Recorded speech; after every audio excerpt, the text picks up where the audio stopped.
Listen, I'm excited today. We are starting a brand new series called Legacy. Maybe you saw that on social media. Maybe you got the card last week when you were on your way out. But listen, this is what I know. This is what I believe about Legacy.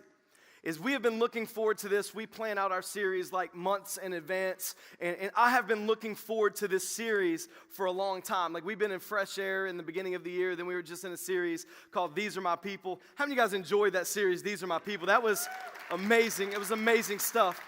But today we step into a series that I've been looking forward to since last fall when we were planning out these series, this series Legacy. And we're going to be talking about this idea of what will you be known for?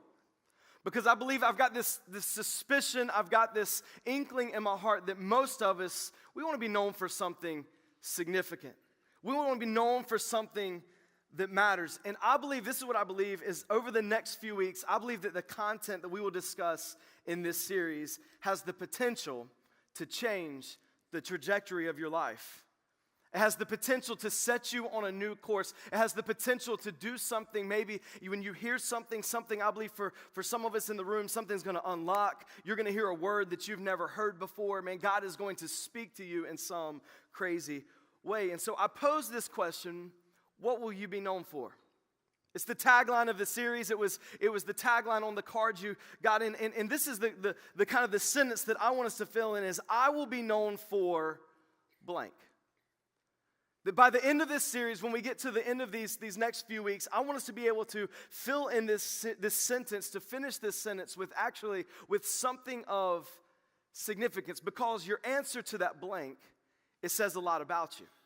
Right? Like we could say, I want to be known for like greed, right? That wouldn't be a positive thing. Can we all agree on that? I want to be known for selfishness. Will we agree that that's probably not something to aspire to? I want to be known for my temper. Anybody, that's not, those are some things that maybe are on the negative side of things, but our answer to this blank says a lot about who we are. And if whatever is in that blank that we are going to be filling in over the next few weeks is the destination for your life, because I believe that whatever we fill in into that blank is the destination for our life, then whatever is in that blank tells me a lot about the route that you will take to get there. Because sometimes I've heard this discussion being said lately is that we have to begin with the end in mind. Have you ever heard that? 3 people, awesome. We'll get there by the end of today. We have to begin with the end in mind. That's cool. So I can act like that was my quote because only 3 of you have heard that. So I don't have to quote whoever, Simon Sinek or whoever was brilliant that said that. But we need to begin, when we think about our life, we need to begin with the end in mind. And I believe that this is important when it comes to this filling in this blank. And as the years have gone by, I want us to leave this up here for a few minutes because we're going to be talking about that. But as the years have gone by, there have been different seasons where I thought I would be known for one thing or another. So just go with me for a second. When you were 8, go back, visualize with me for a second. When you were 8, what did you think you were going to be known for? Like, don't say it out loud because I don't. This is like a rhetorical question, which means has no answer. So that I will give you the answer of what I was thinking. When I was 8 years old, I thought I was going to be a fireman. Come on, can we just give it up for the firemen, the volunteer firemen that save our lives? Yeah. I thought I was going to be a fireman. My grandfather was a fireman for 38 years in North Carolina. He retired and he gave his life to pulling people. I watched like Chicago Fire. Anybody? Come on, somebody. That's a pretty good show. Chicago PD is way better, but Chicago Fire is pretty good. But I watched this show and I'm imagining these guys are like throwing on their gear and they're running into the very thing that everyone else is running out of, right? And so I imagine myself, I will be known for being a fireman. Because that's noble, right? That's a big deal. The second thing, when I was 10, maybe go with me for a second when you were 10. Maybe some of you think back to that point when you were 10. What did you think you would be known for? For me, I thought it was going to be a carpenter. My grandfather was, when he wasn't doing the fireman thing, he was doing carpentry. He used to like build dog houses, which I thought was kind of cool, and sell them out by the road. Like my grandfather, literally, he could have sold ice to an Eskimo. He was that guy. Like I don't know what it was about him, but he would put dog houses and he would sell them. And I thought I was going to be a carpenter, but then I realized I have no clue what I'm doing when I pick up a tool. Anybody else just do more damage than you do good when you pick up tools? The rest of you, you're not telling most of you aren't telling the truth, right? Like, I know if I try to fix something at the house, it's just going to get worse. You know, it's just not going to be a good thing. When I was 15, I thought I will be known for being an entrepreneur. Like, I thought that I was going to be an entrepreneur. My dad owns a small business, and I thought that me and my brother, we were going to be taking over that business. I thought that was just the path that I was going to take. Fast forward to high school when I was 17. Maybe for some of you, you can start to get the clarity of what you thought you were going to be, because maybe that's what you're doing now when you were 17. It's like I was decent at this baseball thing. I'm like, maybe this thing would work, and then I realized that nobody in the major leagues is really looking for a 5'8", catcher. That's just not what they're looking for. So on to the next thing. And so 21, I fast forward, and I get to, and I'm graduating college, and I'm going into work with students and being a student pastor, and I'm like, man, I'm going to work with middle school and high school students for the rest of my life. I will be known for being a student pastor, and I fill in that blank over and over of different things. But as I was thinking about, like, not even just career, but what some of the things that I would fill this in is I would love to be known for life change. Like, if I could fill in that blank with, I will be known for life change. One of the other things I was thinking that would be really cool if we could fill this in was, I will be known for generosity. Wouldn't that be pretty awesome? Would anybody else want to be known for generosity? I will be known for generosity. I was thinking, I will be known for passion. I will be known for leadership. I will be known for equipping. These are some of the things that I was thinking of. And if we were all honest with ourselves, we would probably all say that we want to be known, truthfully, if we dug deep, we want to be known for something that matters. I believe in life that no one sets out to be average. I don't believe that anyone, and listen, your 9 to 5 doesn't dictate whether you make a difference or not, or you leave a legacy. Sometimes it's what you do after 5 p.m. that is where you make your legacy. Some of us, we have to pay the bills. Come on, somebody, or you're going to have a padlock on the front of your house. You know what I'm saying? You gotta pay the bills. But after the 9 to 5, man, when you get done with that, you can have and have hobbies and do things that will help you leave a legacy. And legacy is defined this way. It says this: it's something that comes from someone in the past and affects current and future generations. That's incredible.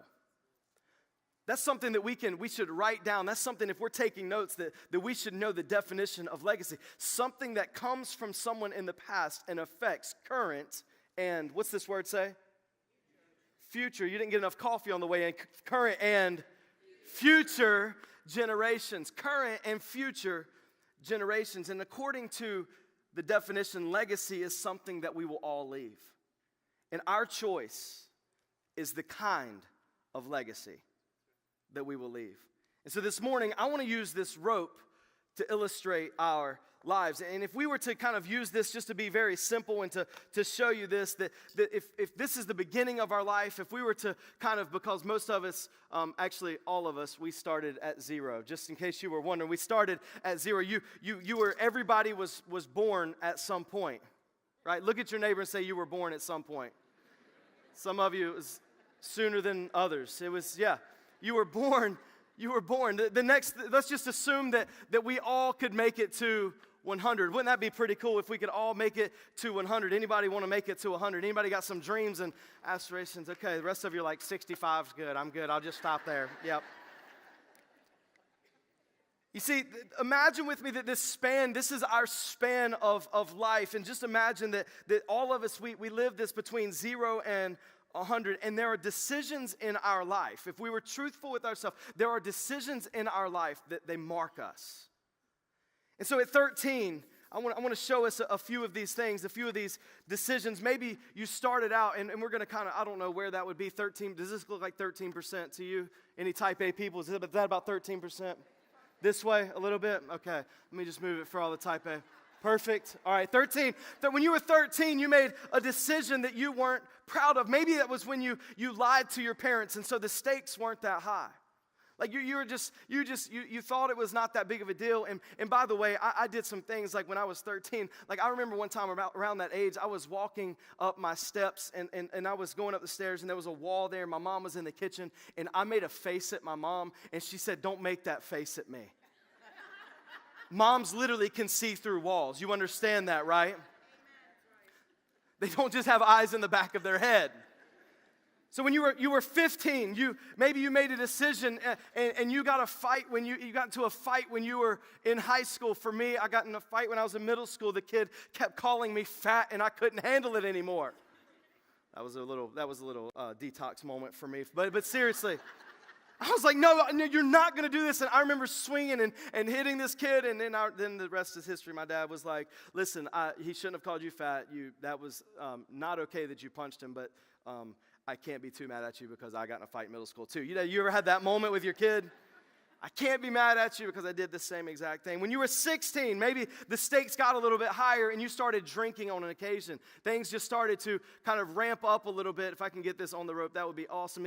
Things just started to ramp up a little bit and you're like, man, I'm making some decisions that they're going to affect me for a long time. Maybe it was you were 19 when you met him or her.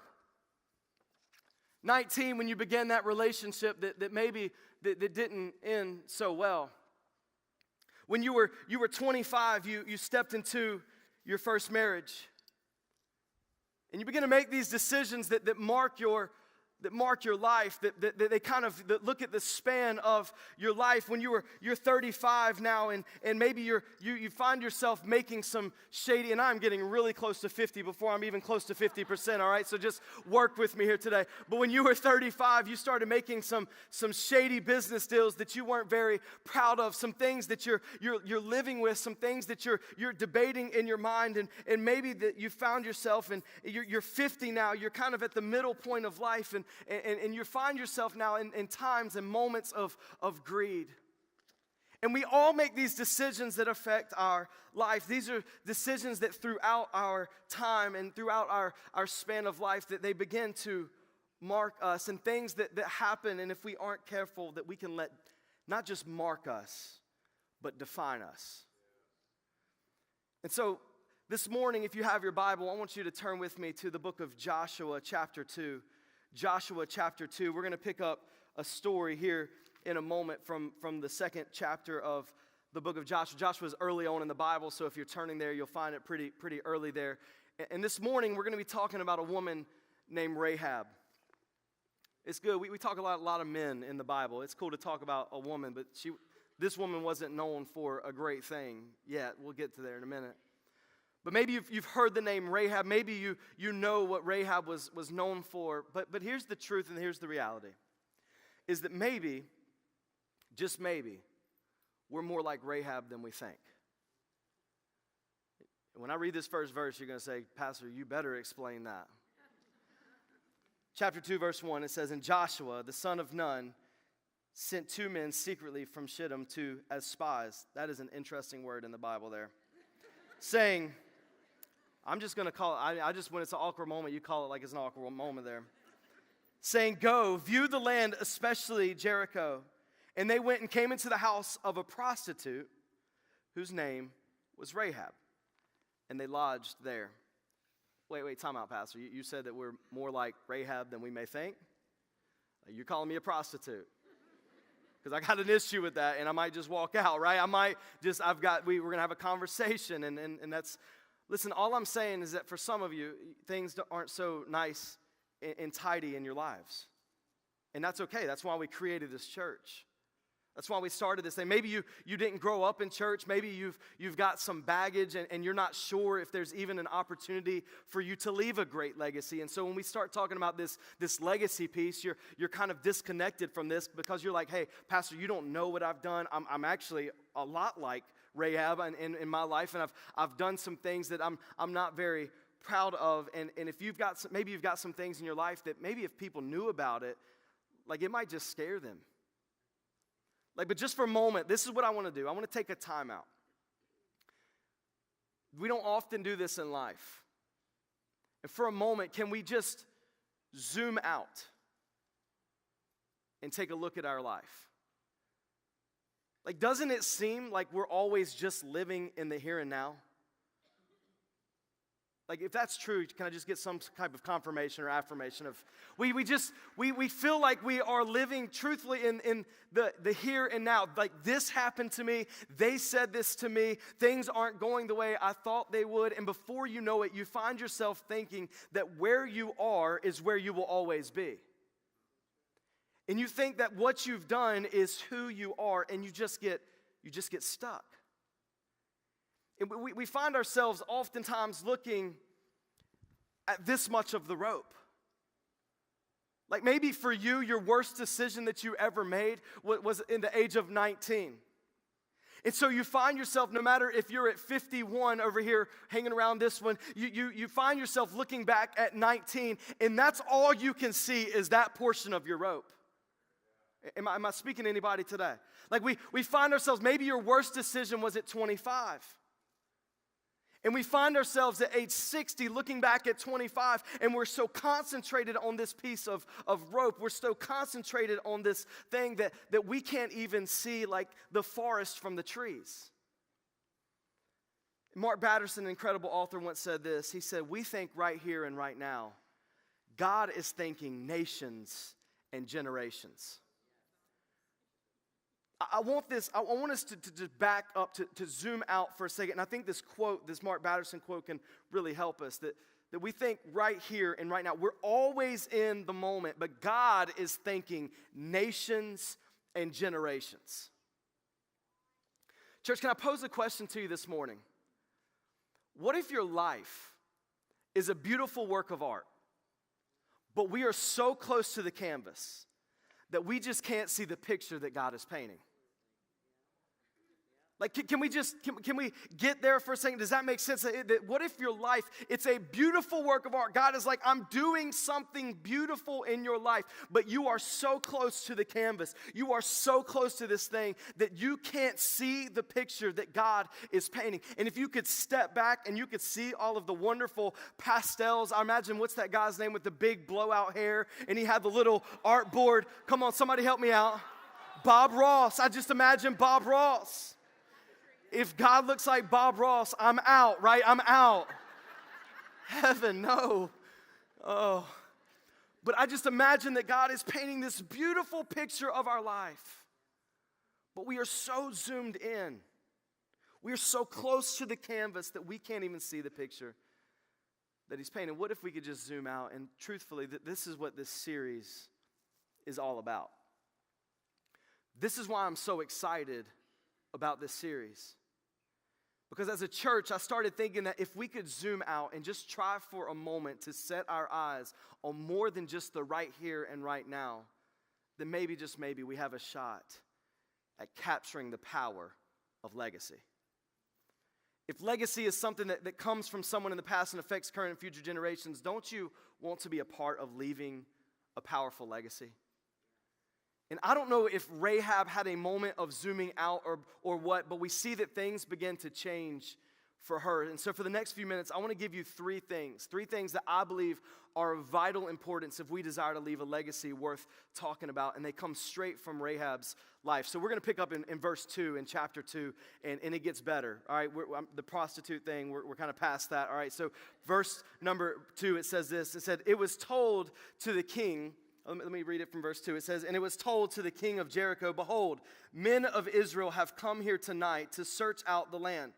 And then the king of Jericho sent to Rahab, saying, Bring out the men who have come to you, who entered your house, for they have come to search out all the land. But the woman had taken the 2 men and hidden them, and she said, True, the men came to me, but I did not know where they were from. And when the gate was about to be closed at dark, the men went out. I do not know where the men went. Pursue them quickly, for you will overtake them.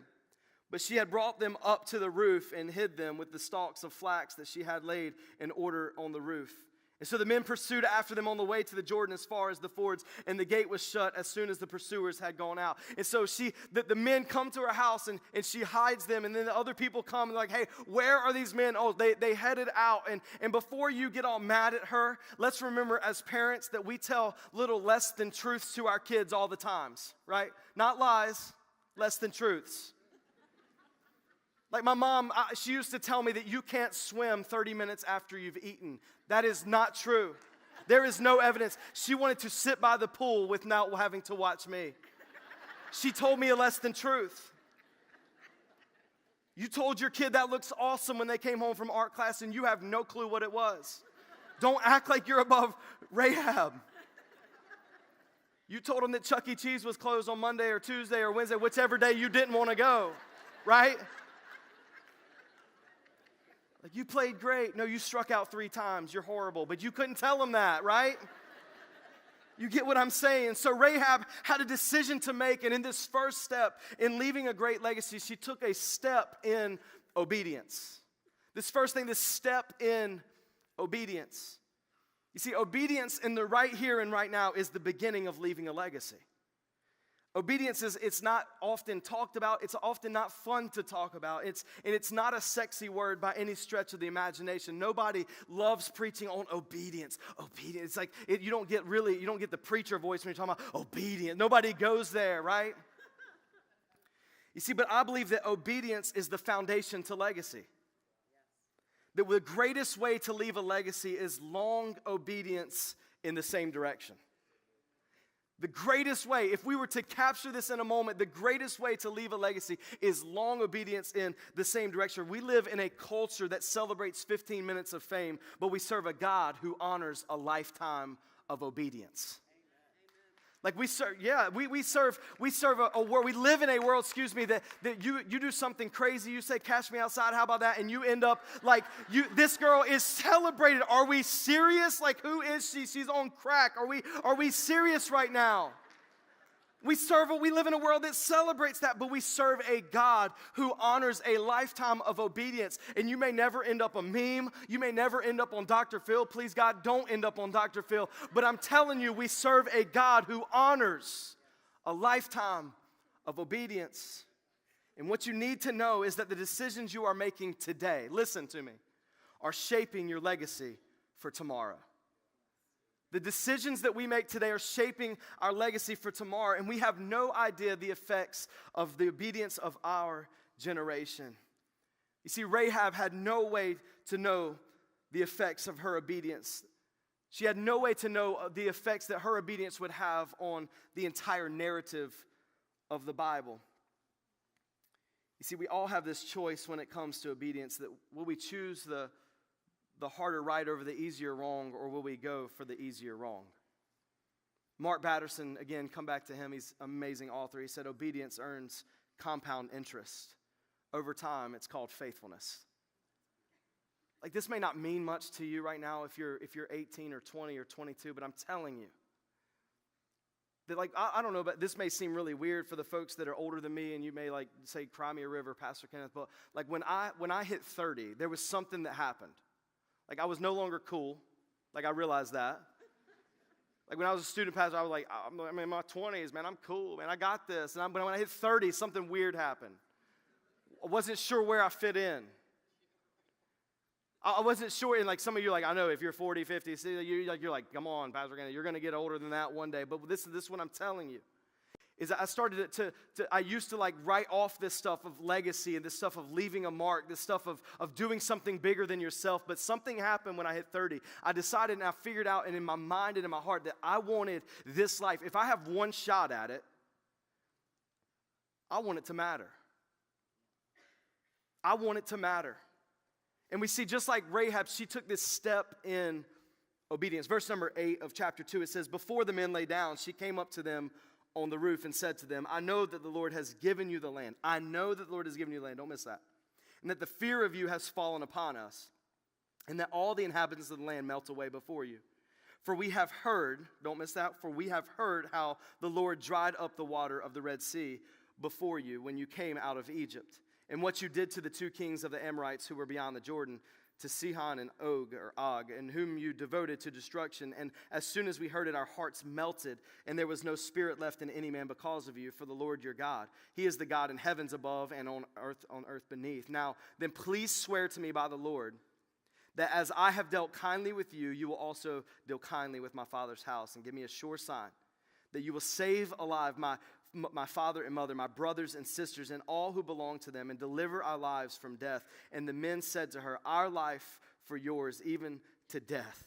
And if you do not tell this business of ours, then when the Lord gives us the land, He will deal kindly and faithfully with you. In these few verses we've read, Rahab went from being viewed as a prostitute to speaking out like a prophet. Like, you see this is happening. She says, I know that the Lord has given you. I've heard of all the great things He has done. The second thing in leaving a great legacy is we have to trust in the providence. We have to trust in the providence. The definition of providence is this, is the foreseeing care and guidance of God or nature over the creatures of the earth. See, how many of you guys are thankful for God's providence in your life? How many of you are thankful that God, He foresees the things that are going to happen in your life? Church, we know He will because He has.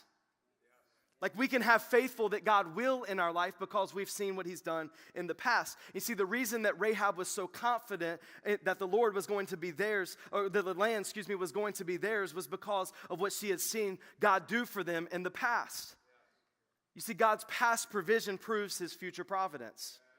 In our lives, over and over, we see that God's His past provision, the things He's done for us in the past, proves His future providence.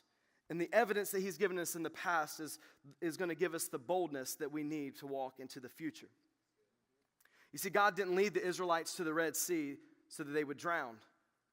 He didn't lead the Israelites into Jericho to slaughter them.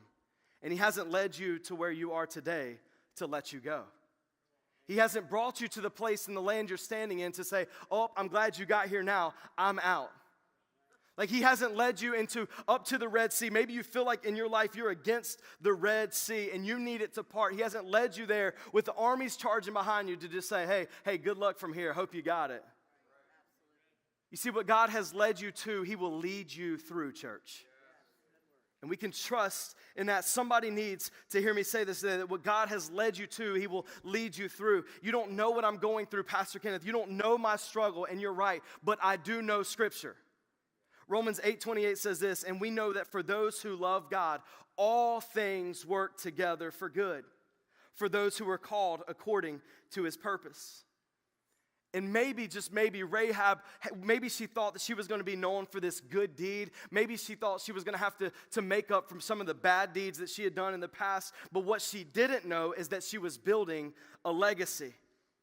And in our life, some of the decisions we are making, trusting in the providence of God, taking one step after another, putting one foot in front of the other, we may feel like it's just pedestrian and it's just normal. But what we don't know is that we are building a legacy in one way or another. You see, this is why we can take these bold steps in obedience. This is why we can trust in the providence of God. And so we see a few chapters later, the people of Israel, they come to Jericho.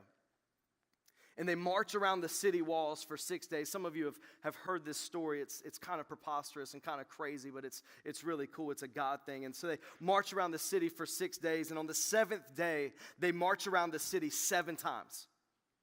And then the priests are given the command to blow the trumpets, and the people shouted, and the walls literally fell down. They marched around 7 times, and the priest said, hey, when we shout, when we give you the command, you're going to blow the trumpets, you're going to shout, and the walls are going to come down. And listen, I just want to give a little side note here, is that some of you feel like you don't have a breakthrough. You've been praying for God to do something. I want to tell you, some of you are on the 4th lap around Jericho, and you just need to keep walking. Some of you are in the 5th lap, and if you stay where you are, if you build a tent where you are, you will never see God's provision. God is saying, no, I said do it 7 times, not 6. Don't do it 4 times, do it 7. Because when you do it 7 times, when you take me at my word, the walls will come down. They will come down. That's just a side note. That was free. But we see this, they shout and the trumpets blare and the walls come down. In chapter 6, verse 22, it says, But the men who had spied out the land, Joshua said, go into the prostitute's house and bring out from there the woman and all who belong to her as you swore to her. Why couldn't they have just called her Rahab at this point? So the young men who had been spies went in and brought out Rahab and her father and mother and her brothers and all who belonged to her. And they brought all her relatives and put them outside the camp of Israel. And they burned the city with fire and everything in it. Only the silver and gold and the vessels of bronze and of iron they put into the treasury of the house. Make sure you get the gold, right? Don't burn that. Save that. But Rahab the prostitute and her father's household and all who belonged to her, Joshua saved alive. And she has lived in Israel to this day because she hid the messengers whom Joshua sent to spy out Jericho. Church, we have no clue the outcome of our obedience. But we can trust in God's providence. And with all that in mind, it leads me to the last point, and this is focusing on leaving a legacy will do. It will help us to live in confidence. To live in confidence. And so more than 2,000 years later, we pick up the very first book of the New Testament. Matthew is walking us through the genealogy of Jesus, and as we're reading through this genealogy, this familiar name almost leaps off of the page. And so Matthew chapter 1, it says this in verse 1. It says, the book of the genealogy of Jesus Christ, the son of David, the son of Abraham. Abraham was the father of Isaac, Isaac the father of Jacob, and Jacob the father of Judah and his brother, and Judah the father of Perez, and Zerah by Tamar, and Perez the father of Hezron, and Hezron the father of Ram, and Ram the father of Amminadab, and Amminadab the father of Nahshon, and Nahshon the father of Salmon, and Salmon the father of Boaz by... Oh, come on, church. And Salmon the father of Boaz by Rahab, and Boaz the father of Obed by Ruth, and Obed the father of Jesse, and Jesse the father of David the king, and David was the father of Solomon by the wife of Uriah. On and on it goes until we get to literally the Son of God. The Son of God, who is from the lineage of a prostitute. Two things. One, this shows me the very nature of God. That God is saying no matter how far you've gone, no matter where you've been, He's saying you will end up in the story of God. If you step into obedience, if you trust in my providence, and if you live in confidence, I'll write you into my narrative. Number two, it shows us that we have no way of knowing the true impact of the decisions that we're making today. I guess that what I'm trying to say today, church, is that when we look at this rope of our life, that many of us, we just see this much. And there's a number hanging on this. Maybe the worst moment of your life was 15. Maybe the worst moment of your life was 20, 25, 30, 35. I don't know if I'll hit the number today, but you know the number. And God is trying to tell you today, I don't see this much of the rope. I see the whole thing. I don't just see the worst decision you've ever made. I see the restoration that's to come. I don't just see the thing that you stay up at night. And as a matter of fact, I don't even know what you're talking about. Because when I said I forgave you, I really did. He said, but you come back to this moment. You come back to 13. You come back to 19. You come back to 50. And what he's saying is, I see the whole rope. In church, as a matter of fact, he says, look, I see beyond the rope. He said because 2,000 years after Rahab was called a prostitute in the Bible, over 2,000 years later, she shows up in the genealogy of the Son of God. Jesus, perfection, lived a perfect life. He walked a sinless life. He died a death that we couldn't, he paid a price that we couldn't pay. He died a death that we would never want to die. And for the younger crowd in here today, maybe you're so focused on the mistakes. Maybe you're so focused on the little piece. And I think what God's trying to say to you is, it's not too far. You haven't gone too far. One of the greatest lies of the enemy is he would tell you that you've gone too far, that there's no such thing. And maybe for the older crowd in here today, God is trying to tell you, it's not too late. It's not too far, and it's not too late. Maybe for you, you've crested 50 and you're at 60, 65, 70. I don't know where you are today. But I want you to hear me say, it's not too late to leave a great legacy. There's time.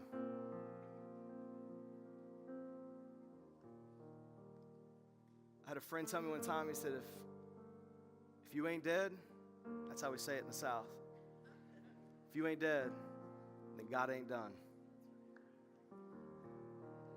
If you've got breath in your lungs, you've got a beat in your heart, God's not done with you yet.